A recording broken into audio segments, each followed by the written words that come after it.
Баршаларыңызға қайырлы күн, сіздермен Төлеуқұл-Айзат, менің каналыма қош келдіңіздер.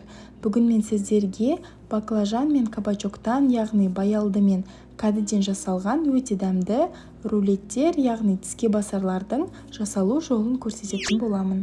Бұл рулеттерді мүлдем майға қуырмай пеште дайындайтын боламыз, сондықтан видеоны соңына дейін қарап, менімен бірге дайындап көріңіздер. Ең алдымен кәді мен баялдыны, яғни баклажан мен кабачокты дәл осылай видеода көрсетілгендей ұзынша етіп турап аламыз. Егер үйлеріңізде ұзыншалап турайтын арнайы үккіштің түрі болса, соны да қолдансаңыздар болады.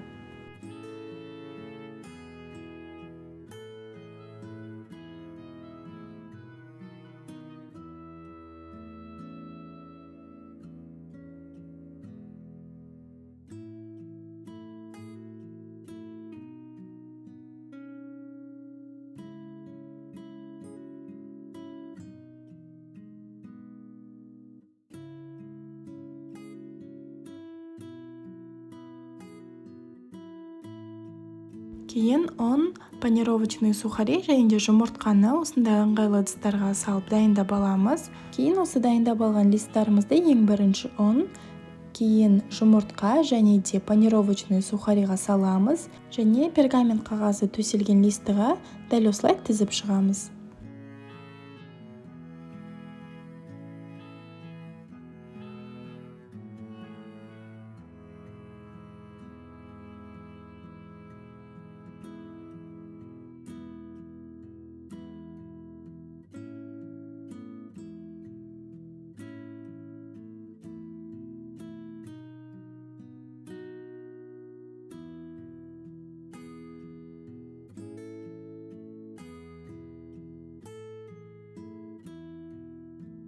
Алдын ала 170-180 градуста қызып тұрған пеште шамамен 10-15 минутқа қызарып піскенше саламыз. Енді ортасына жағатын салмасын дайындаймыз. Менде бұл майонез және де тек қана сарымсақ.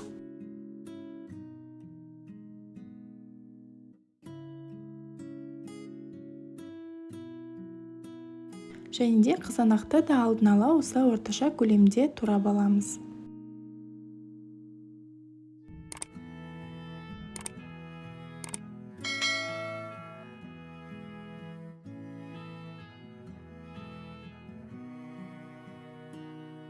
Енді рулеттерімізді дайындаймыз. Алдын ала жасап алған кәді мен баялдының листтеріне осындай соусты жағамыз. Кейін үстіне салат және де қызанақты қосып, дәл видеода көрсетілгендей ораймыз.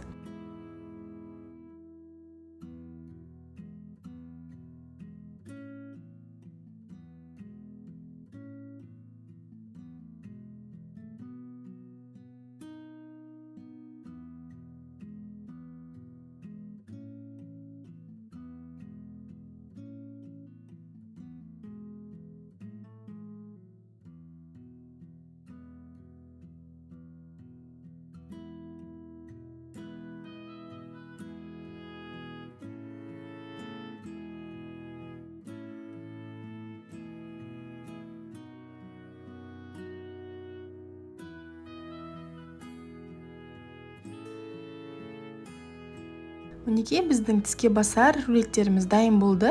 Ең соңында әдемілігі үшін дәл осындай бальзамический соус креммен әсемдесеңіздер болады.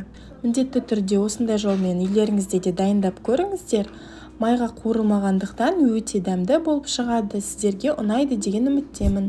Менің алдағы видео рецептерімді жіберіп алмас үшін міндетті түрде каналға тіркеліп, лүпіл басып, комментарий жазып кетіңіздер. Сіздермен болған Төлеуқұл-Айзат, баршаңызға ас болсын.